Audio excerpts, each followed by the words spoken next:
And again, these are useful because if you find yourself in the same fight with your partner because they won't clean up after themselves, they never say, I love you, you feel like you don't spend enough time together, maybe you're speaking to each other in different love languages. Look into his eyes. They're the eyes of a man obsessed by sex. Eyes that mock our sacred institutions. Bedroom eyes, they call them in a bygone day.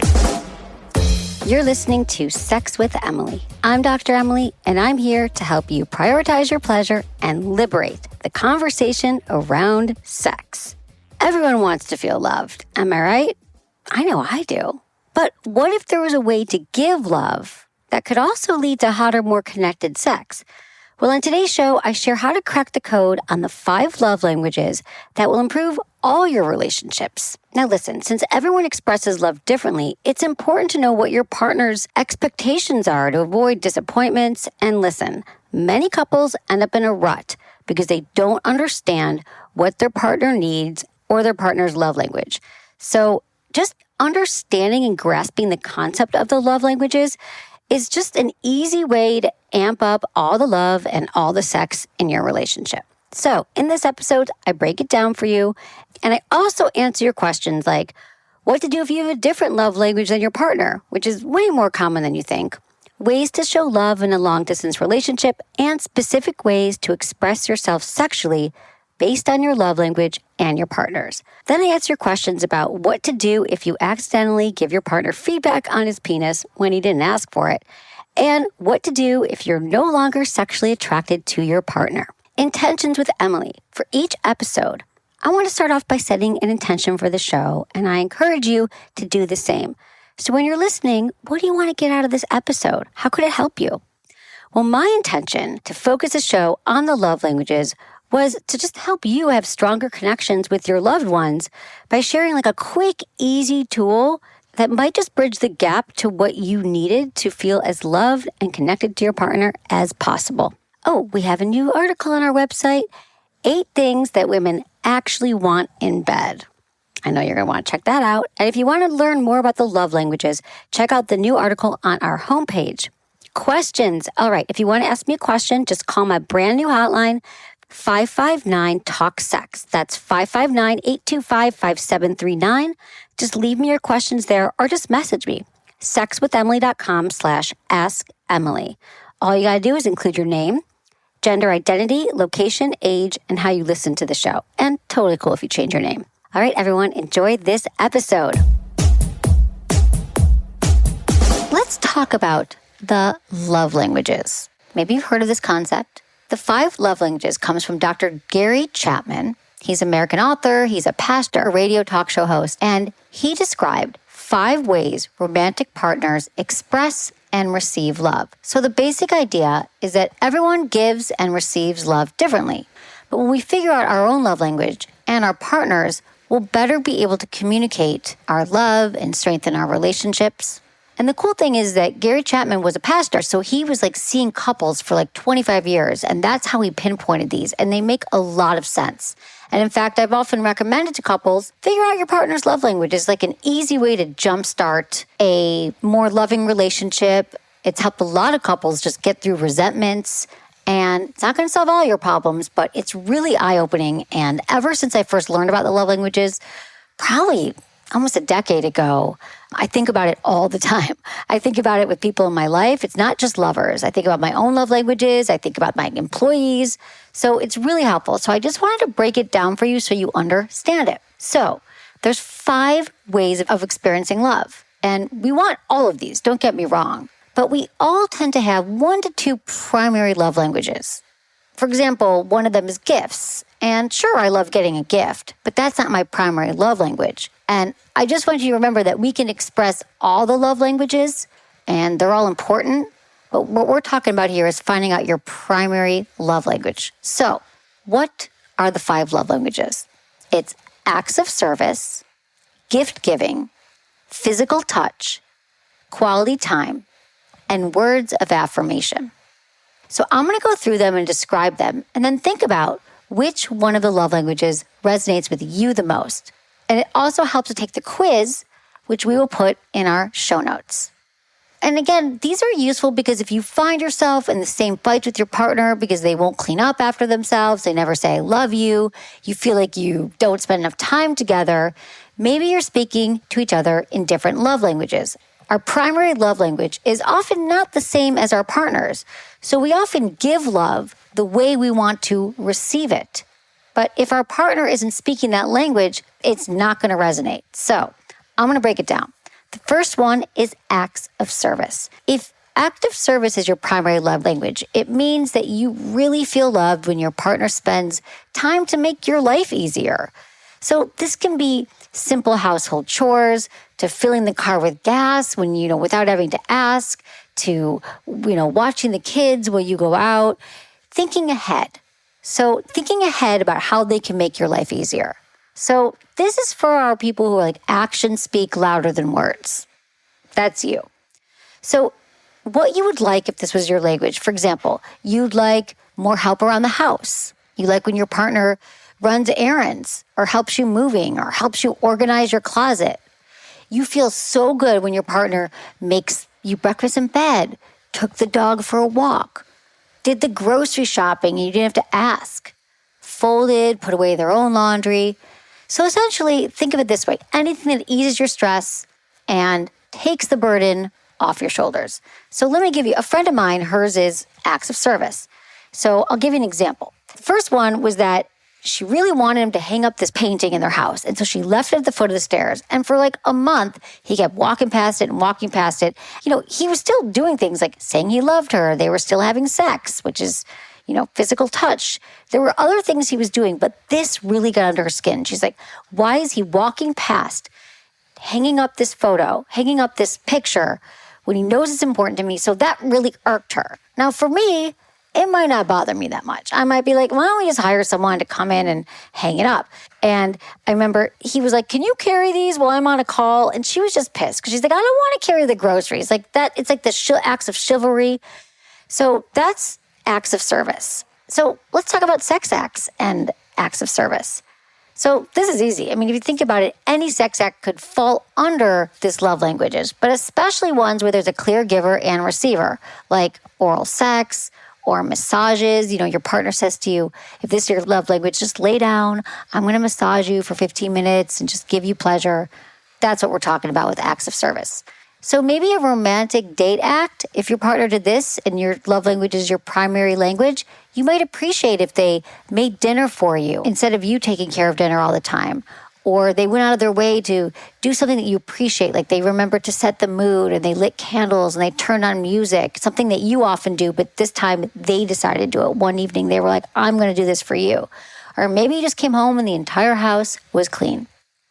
So that's acts of service. Again, I'm going to remind you, if you haven't listened to these before or heard about them, yes, you would appreciate all those things. We all would. But once I get through these, you're going to see that there's going to be 1 to 2 that really spoke to you.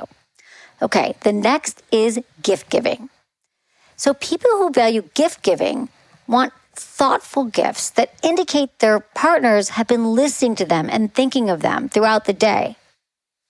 Now, this can be done by sending flowers in the middle of the week or buying them a certificate to a spa. And it's not about money here. It's the thought behind the gift. So it's not that you're interested in a monetary value. Your partner bought you a brand new car. They just really appreciate the time and the care that went into finding the gift itself. So to explain it better, it's the thought that counts. So if gift giving is your primary love language, so when someone gets you the perfect gift, they really know you and they get you and they took the time. Maybe they wrapped it beautifully and wrote you a really thoughtful card. Maybe someone just brought you your favorite flowers. They remembered that you told them these were your favorite flowers and they did it just because. Maybe there's something that you've been wanting for a while and you kept telling your partner that it was a jacket that you really admired and you kept saying, I want to go buy that jacket. You were, talking about it and they remembered. They went out, they found the jacket, they found the store and they got it for you. So something you've been wanting. Maybe they send you a surprise package at work or they sign you up for a class you've been wanting to take. So much goes into really giving a good gift. It takes thought, it takes consideration, and most importantly, it makes you feel the most loved by your partner, or one of the main ways that you feel loved. Now think about it. In the absence of that, it's maybe your partner forgot your birthday or they just get you something last minute and it happens for years. You probably feel maybe they're doing a ton of acts of service for you, but you still feel like, God, what's it with gifts? Now, I have a friend, she's been married for a long time and her love language is gifts. And every year, her husband, for years, the first few years of their relationship, he just would get her stuff that was random. I remember one time he got her camping equipment and he likes to camp. He got her some tools or something random and she was like, what is the deal with gifts? So now they got it set up that she tells him exactly what she wants. These are my top 3 gifts I want for the holidays. This is what I want for my birthday. So she's giving him the tools to fulfill her love language, okay? Now, a sex act that would fall under gifts, well, maybe if your partner asked you like, well, hey, babe, do you have any fantasies? And surprised you and lived it out in real life. That'd be a pretty good gift. Or maybe they got you a new toy or a brand new product or a new bottle of lube that goes along with your fantasies and sexual preferences. So those would be some fun things. Now, a romantic or a date night thing that would be great for someone with gifts as your love language.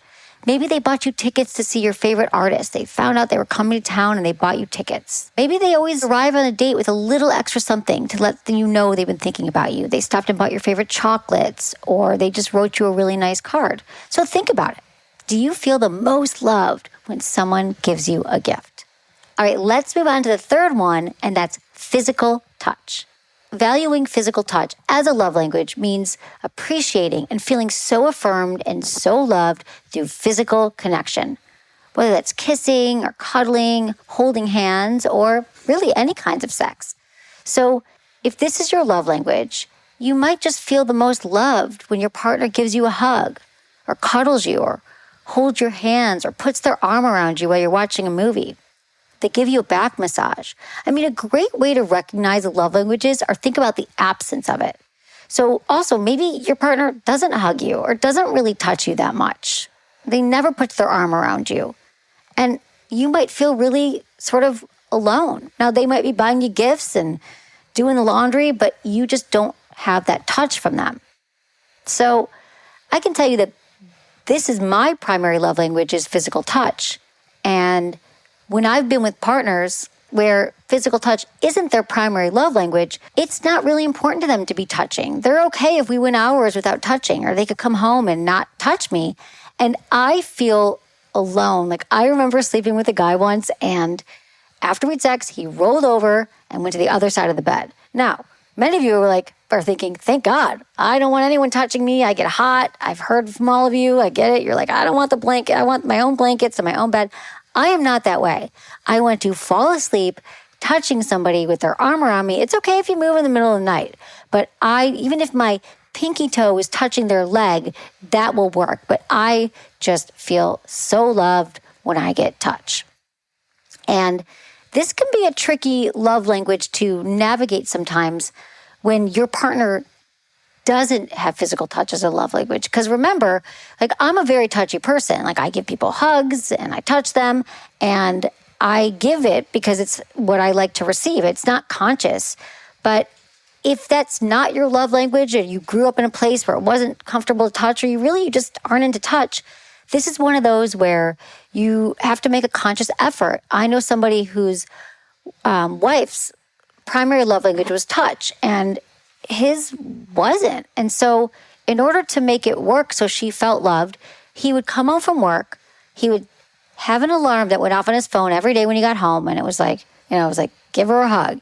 And he'd walk in the door and he would give her a hug, and because he knew that he would just go about his night and not hug her and wouldn't touch her. And so that was the way he got into a system to remember to give it to her. Now, it wasn't that he doesn't love his wife, but it wasn't his primary language. So he had to find a workaround to make sure that they were both getting their needs met. So you can get creative with this stuff. Maybe you feel, you really appreciate the back massage, or you like holding hands, or when there's an arm around your shoulder in public. Maybe you like to go out dancing, or you just like hugs and kisses just because. So some sex acts. So I guess a lot of the sex acts can fall under physical touch, right? Because you're touching. But maybe you need a little extra. It's cuddling and caresses and massages, or maybe you just enjoy being naked together. You can also use toys together. And maybe that's why I love toys so much, because I just love feeling good. And toys make us feel good. They're additive. There's only so much a hand can do or a mouth can do. This is a little bit extra. So, and maybe this is also, I haven't thought about this, but maybe this is why I've loved the Jeju products for so many years. It's because they feel so good. Just even if you don't turn them on, they use this really beautiful packaging. Their products are made with the highest quality silicone. They're just very pleasing to look at and pleasing to touch. So I love their Mimi Soft because I know you've heard me talk about the Mimi, but it's just like squishy and it feels good. And then you turn it on and there's these deep, rumbly sensations. And so it's just, and all their toys are like that. So I don't know. And I just think if you think about toys and you think about touch, that it's just other ways to feel good. And if your partner isn't, physical touch isn't their love language, they could use toys on you. They could just, they could do other things. They could do some additive things that would make you feel good. And I think toys always make us feel good and often make us feel good, I should say. And it's an extra way to receive touch. And if you're alone, you definitely want to get some fun toys to make yourself feel good. So here's some romantic and date night things that might make you feel good if physical touch is your love language. If you're out on a date with your partner or you want to be more romantic, just think about it. You're out on a date, you want to hold hands, you want to sit close to each other. I love when I'm with my partner, we'll sit on the same side of the booth, right? If we're at a restaurant or the same side of the table, so we are close and touching. Because I typically am with partners who share this love language with me because it's such an important one. Quality time. Let's talk about it. If you value quality time and that's your primary love language, it means you feel just the most appreciated when your loved one prioritizes activities and one-on-one time. So it's not just time spent hanging out watching TV. It's truly connecting with one another through activities and hobbies without distractions. So you're not on your phones, there's no extra people around. A lot of it is one-on-one doing activities. So if this is your love language, this one's all about giving someone your attention, trying out a new restaurant, or you're cooking together, you're going on a walk together after dinner, planning a romantic picnic with no one else around and without phones. Maybe it's a weekly date night. So sex acts, if you are really into quality time, well, foreplay. Foreplay extends the sex act. And maybe there's some sexual scenarios you could play out, like treasure hunts or role-playing. And you probably also like easing into sex. You want to get lost in the moment. Or maybe you watch some porn together.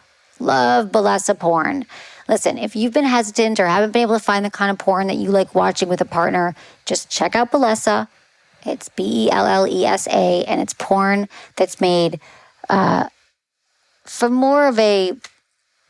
vulva owners, I find. You see sex on there that feels more like what you actually want.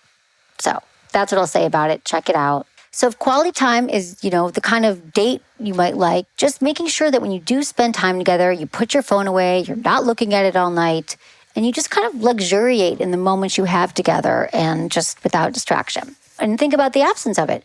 When you don't have quality time together, when it's been just the kids are around and your partner's always on their phone and you haven't had that one-on-one connection, you might be feeling a little less connected to your partner, feeling, less loved. So that's a great way to think about these. Okay, words of affirmation. This is the fifth love language. So individuals who value words of affirmation love to hear frequent compliments and other forms of positive, supportive words from their loved ones.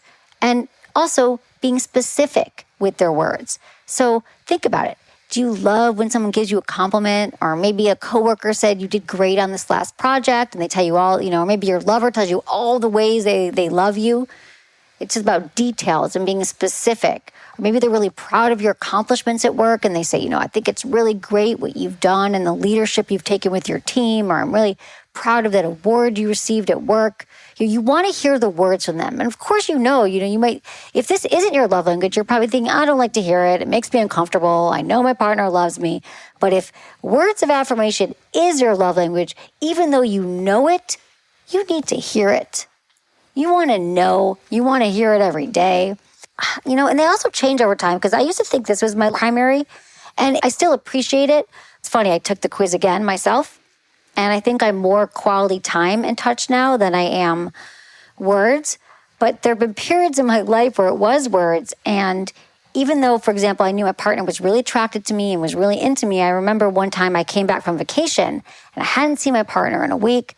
And he came in and he picked me up and twirled me around and we had sex. And I'll never forget this. I turned to him and I said, are you still attracted to me? And he's like, what? Of course. And I was like, well, you didn't say that how good I looked or that you were into me. It's like, it had been a week. I hadn't heard the words and I needed to hear it. Even though he, of course, loved me and missed me. So that's just an example, you want to hear it. Maybe, you love when your partner writes you notes or leaves little sticky notes with nice messages on them. So, your partner sends you a letter in the mail or sends you really thoughtful texts. You really appreciate the words. Okay, so let's talk about sex acts with this one. You like when your partner says what they like about you when you're having sex. You probably really like talking dirty because you feel connected. You like talking about your sex life and sharing fantasies together. Again, if you want to brush up on your dirty talk, we did do a great episode called Talk Dirty to Me with Joanna Angel. So check out that one, but, think about it. You want words during sex, or maybe you just want to hear your partner during sex. And some more romantic acts and date night acts. So, you probably just like it when you're out and your partner is telling you when you got dressed for a date, like how you look, and they're very specific, or you got a promotion at work and they were telling you all the ways they were proud of you. So that could just be, at the point of romance, that could just be where you feel the most connected to your partner. And when you don't hear the words, you feel less connected and less loved. All right. I hope that one of these resonates with you the most, and that's your love language. So to repeat them all again, just so you remember: acts of service, gift giving, physical touch, quality time, and words of affirmation. Again, you can also take the quiz in the show notes. And I want you to remember that we often give what we want to receive. So I might be using words all day with my partner, saying how great they are, how handsome they are, how proud I am of them, because if that's my love language, words of affirmation. But theirs is gifts. And I went on vacation and didn't bring them a gift. Their birthday present was late. They're going to be pissed. They're going to feel less loved. So I want you to remember that we don't often give it the way we receive it. Now, it's wonderful if you guys share the same love language, or at least one of your love languages is the same, because usually we have two that are primary. That's fabulous. But if not, use this as a workaround. Use this as a way to really understand your partner differently and start to fill up their love tank using some of these tips in here. Don't go anywhere. After the break, I'm answering all your questions about the love languages.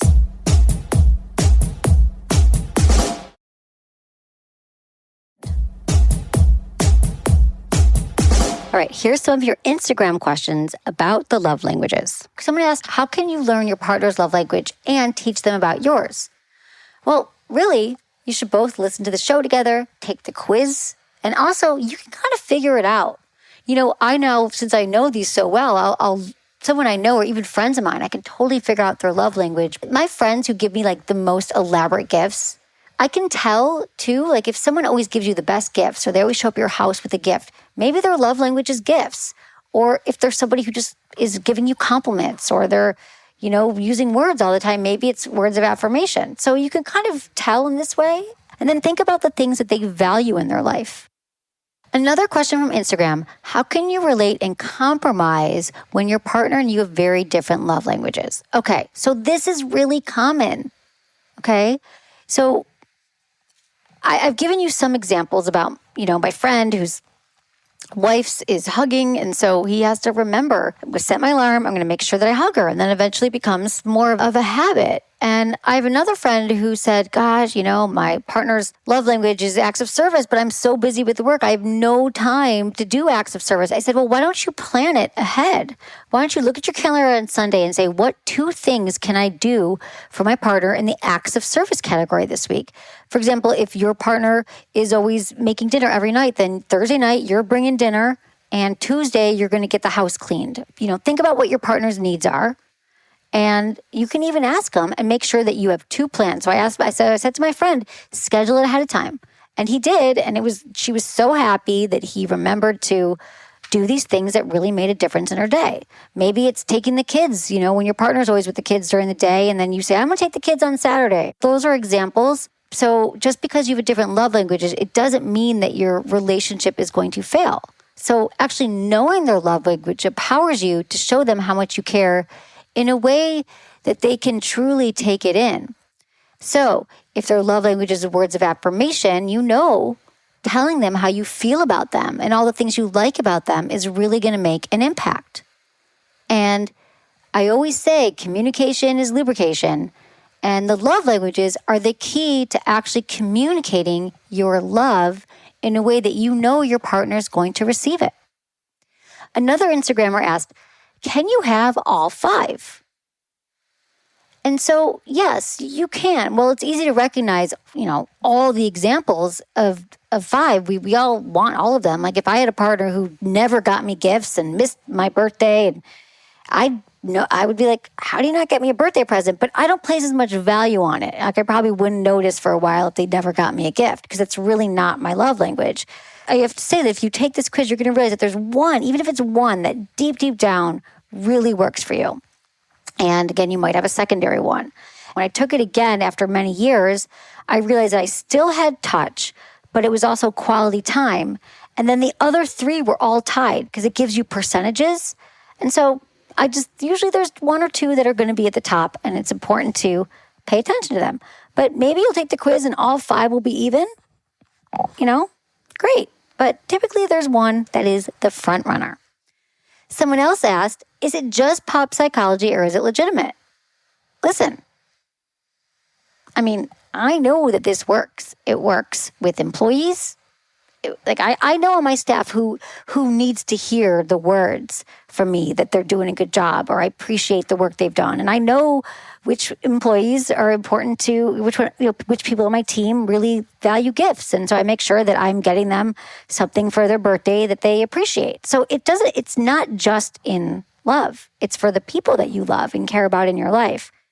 So I think that it's a great framework to think about how you show your love and how you receive love from your partner. So if it resonates with you, great. If it still feels like pop psychology, move on to something else. Another question, are you more compatible with someone based on the love languages? I have to say, it's easiest if you both share the same love languages, I have to say. But a lot of you might be in relationships now and you're just taking this quiz and realizing we don't share the same love language. That's why we're doing the show, because there's definitely workarounds. As long as you're both willing to figure out how to speak your partner's love language, I think you're going to be fine. Do you have different styles when giving versus receiving love? Well, according to Dr. Chapman, your love language is the one you give and receive with, which makes sense. So if you interpret love a certain way, you're going to naturally be good at giving love that way. So like I said, mine is touch.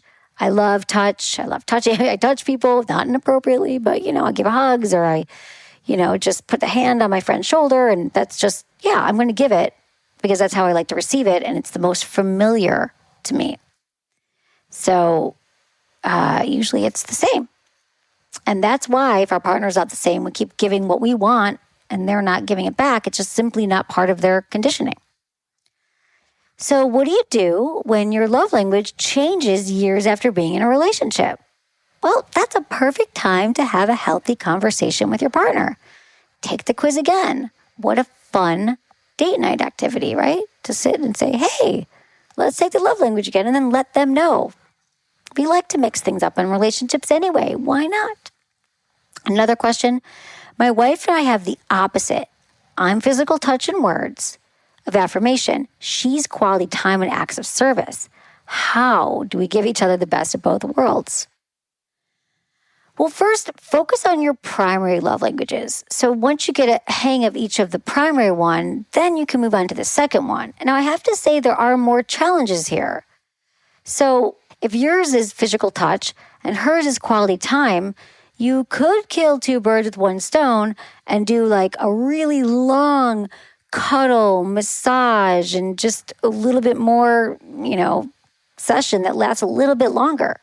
I mean, you can get creative with it, right? These are ways to have fun. So if yours is quality time and your partner's gifts, maybe you plan an afternoon where you take your partner shopping for a gift.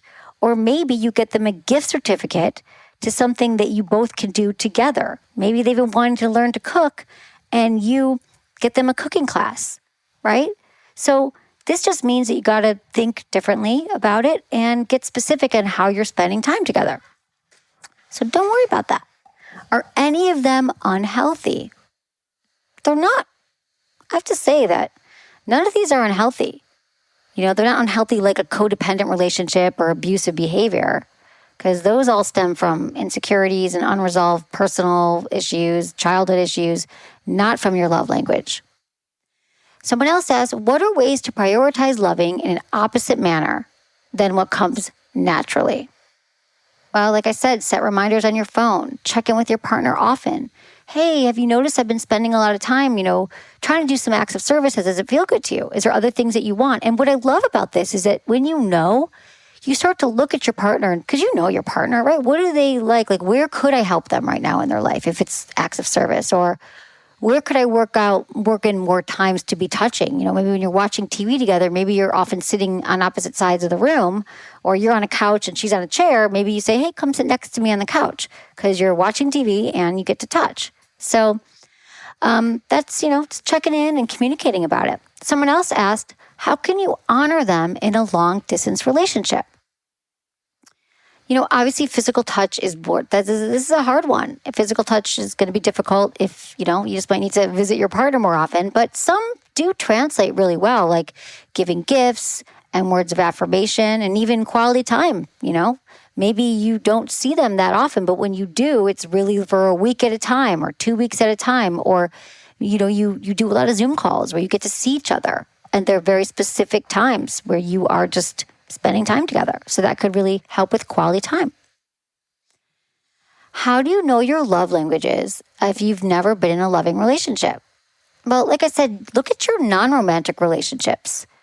How do you feel the most love from your family and your friends? The love languages applies in every relationship, romantic or otherwise. And I also asked my team, I said, I'm going to do a whole show on love languages because I think it's so useful and so helpful. And they asked some questions.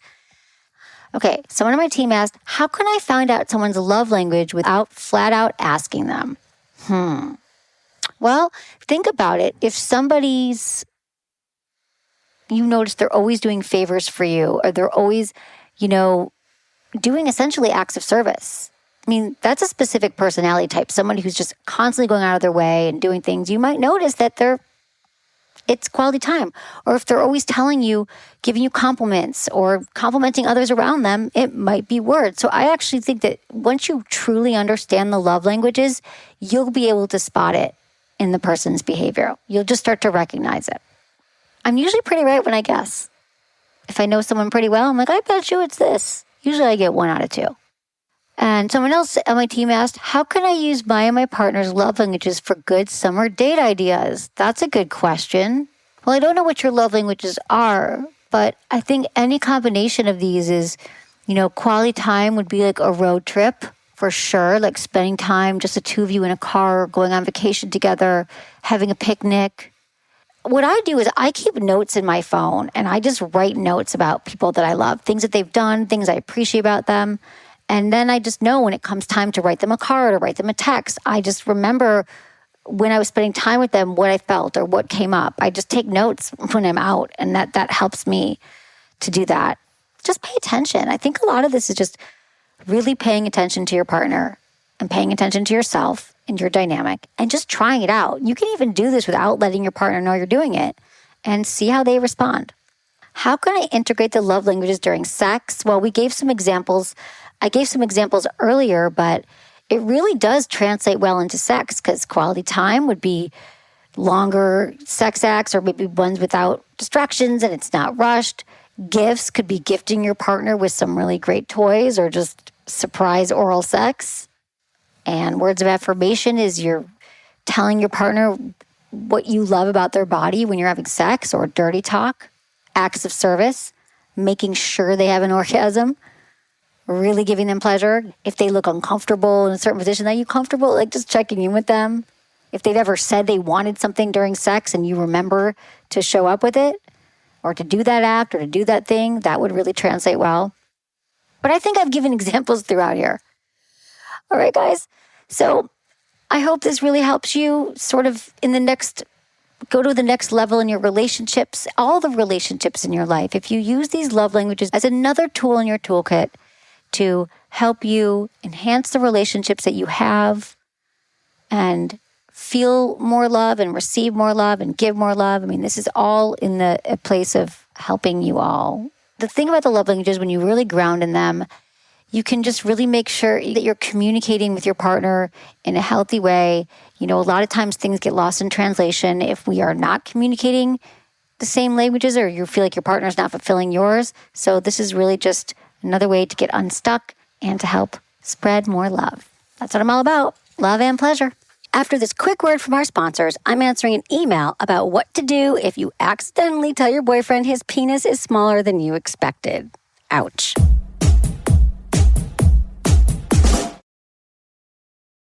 Oh. Okay, first email. This is from Kylie, 26, in Raleigh, North Carolina. Hey, Dr. Emily, I love your podcast and it's helped me with my sex education greatly, so thank you. I found myself in a bit of a predicament that I thought you could help me through. My boyfriend and I have been dating for half a year, but we were best friends for years before. I think I'm too comfortable being a bro to him, and I forget to be sensitive with some topics when we're drinking. The other night, somehow while I was drunk, I mentioned that his penis was smaller than I thought it would be. I reassured him that it wasn't a bad thing, though, because I've had one bigger that was uncomfortable for me. At the moment, he joked with me and thought it was fine. However, last night he told me that it really hurt him to hear that from me, and I'm not sure what to do to fix his ego. I reassured him the sex is good for me and that I wouldn't want it to be bigger because it wasn't pleasurable in the past. Do you have any advice? Yes, I do. All right, Kylie. Listen, let me tell you this, Kylie.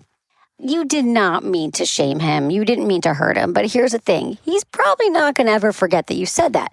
Not because his penis is small. There's nothing wrong with it. But we just sometimes need to hear one person criticizing us or saying something about our body parts, and we will always remember. Okay, let's talk about penises for a minute. Every man I feel that I've known is insecure about the size of their penis, wishing it was longer or wider or girthier. And I think you're more obsessed with your penises than anyone else is. The other thing is men are taught their entire life that their worth and their power and their prowess stems from the size of their sexual organs. And it just doesn't matter, right? We don't care, especially vulva owners. I know we've talked about this so many times in the show that you're way more obsessed with your penis than we are. So let me just clear that out. And I just think we have to stop all the shaming of body parts. But you weren't trying to do that, Kylie. You were just joking around with him. So I think all you can do is reinforce to him all the ways he's a great lover to you. Because it's not about the size of the ship. It's about the motion of the ocean. And what that saying means is he a good lover to you? How does he make you orgasm? How does he make you feel pleasure? Is he a great kisser? Do you love the way he goes down on you? Is he really just, all the ways that he's a great lover to you, the more that you could reinforce that with him and let him know and feel good about your connection, the better we'll be. Now, I don't think you can erase that comment because you really weren't saying, I don't like your penis, or I wish it was bigger. But again, since, so many penis owners base their value and self-worth on the penis, this might take a little bit of work from you. But, especially if his love language is words of affirmation, you're going to be in a great spot here because you can just keep telling him all the ways he's a great lover. You don't have to keep apologizing, but you can replace that comment with other ways you appreciate and love him. All right? Thanks for the email. This is from Chris, 32, in New York. Hey, Dr. Emily, the question is simple. Should I leave my girlfriend of 2 years? We're both in our early 30s, and when we started dating, I was physically attracted to her. Not as much as I've been with partners in the past. I was really into her personality and how cool and down-to-earth she was, and we get along great. And we never fight, really. We have occasional disagreements with, very calm discourse, and eventually the issues are resolved. However, as time has passed, my physical attraction has withered, and currently we have sex once a week. Problem is, I know she wants more, yet I have trouble initiating sex. She's a bit timid with initiation herself, which isn't a turn on. Maybe I should talk to her about that. I've always been more attracted to her personality, but I'm worried that I'm doing more harm than good by staying in a low-sex relationship and disappointing her. She deserves better. I wish I could just flip a switch and be more attracted. Also, I'm a Sag and she's a Cancer. I'm fire, she's water. We couldn't be more different sometimes, and this plays a part. One last thing. She doesn't want kids, and I think I do in the future. Any advice would be extremely appreciated. I feel like I'm in my own head, and any insight would be huge. All right, Chris. So here's what I have to say about this. First off, you're super thoughtful, and it seems like you really, really care about your girlfriend and their relationship. And so my recommendation for you is that you've been together for 2 years, but you've also spent a lot of time in your head. It sounds like you've created a story about the relationship. You're just not as attracted to her as you have been with women in the past. You want kids and she doesn't. And on top of that, your astrological signs are different. What are you going to do? So to me, it sounds like you already have one foot out the door. But I think it's less about these compatibility things, and it's more about the ability to communicate in a relationship with someone that you've been with for 2 years. And I don't know if she's the one. I don't know if you should stay together, you should go. But what I can tell you is that these patterns tend to repeat in future relationships. You might find yourself not attracted to the next partner for different reasons. Or maybe your next partner will initiate sex all the time and it's too much, and that's a problem. But the real issue here is about communication. And so, you said she's timid about communicating, but you said that she's timid about initiating sex, but I'm going to say you're a little bit timid about communicating. It is not easy to have difficult conversations with our partners, especially when it comes to sex and the relationship. So just saying, hey, let's check in. It's been 2 years. We've been together. And, I know we've got the kids issue that we're going to figure out. And, I feel like I'm initiating sex a lot. And I'd love to see if you could initiate and what you're into sexually. I mean, have you ever talked about your fantasies together? Have you downloaded our yes, no, maybe list? Or have you explored with her? So all I'm saying is that even if you don't know if you should stay or you should go, it's a great time to practice effective communication with this partner, because whether either you'll decide that you're going to stay with her and she's supposed to be your partner for life, or you'll decide that it doesn't work, but you'll have practiced using the most important skill, I believe, that we need in a relationship, and that's the ability to communicate and to listen and to reflect back on what our partner says. And that's the stuff that really matters, and these are the kind of skill set that's going to help you build healthy relationships either with your current girlfriend or with someone in the future. All right, Chris, let me know how it goes. All right, everyone, I love hearing from you. Thanks so much for your emails and thanks so much for your questions. That's it for today's episode. Thanks for listening to Sex with Emily. Be sure to like, subscribe, and give us a review wherever you listen to podcasts, and share this with a friend or a partner. Believe me, if you got something out of this, they will too. We release 2 to 3 episodes a week. Find me on Instagram, YouTube, Facebook, and Twitter. It's all at Sex with Emily. If you want to ask me a question about sex, dating, or relationships, you can email me feedback@sexwithemily.com or sexwithemily.com/askemily. And check out my website. We have so many articles on there helping you better sex. And you can check out our guides at sexwithemily.com/guides for free guides that will give you expansive tips and activities. Sign up for our weekly emails because, hey, I've been told I give really good emails. Was it good for you? Email me feedback@sexwithemily.com.